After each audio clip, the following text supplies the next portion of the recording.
My name is Ryan Wells, and I'm the Director of Sports Performance at Oregon City Physical Therapy. We're doing a video series discussing topics that we frequently come across when talking to coaches, parents, and athletes. My topic today is one that I think may be the most misunderstood aspect of high school sports, and that's conditioning. Conditioning, in my mind, is the ability of an athlete to perform their sport at a high level for the length of a game or a contest. It varies greatly from sport to sport. In the body, we have 4 energy systems that we rely on to provide us with the fuel necessary for our movements. Now, the first 2, just for simplicity's sake, the first 2 are for fast, explosive, short burst movement. The second 2 are for longer, slower, more sustained movement. Now, depending on the sport is going to dictate what energy systems we want to focus on in our conditioning regimens. So if you're the coach of a short burst, explosive, multi-directional movement type sport, say basketball, football, baseball, volleyball, sports like that, you're going to want to focus on the first 2 systems for the most part.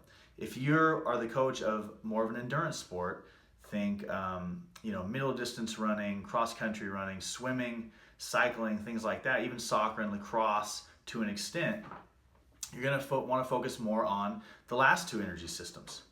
And then sports, like soccer, lacrosse, that combine the 2, you're going to want to focus on both of those.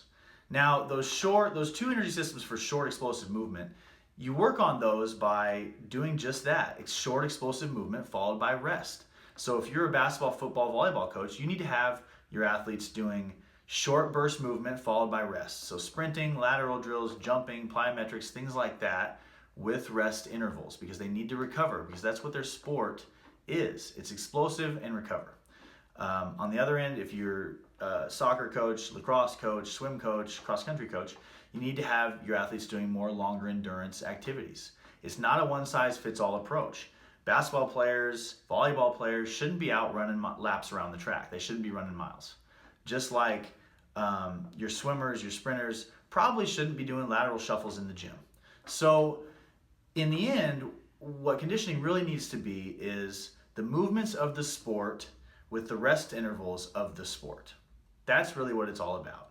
Because if you do the wrong thing in conditioning, not only do you condition your athletes for the wrong type of movements, but you set them up for injuries.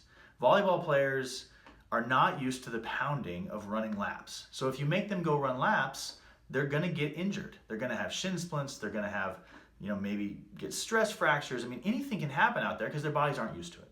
So when coming up with your conditioning regimens, you need to think critically about what energy systems you're training, what movements you're training, and the types of rest you're giving your athletes. I hope that helps you guys. If you have any more questions, feel free to contact us at the clinic, and I'll see you guys on the next video.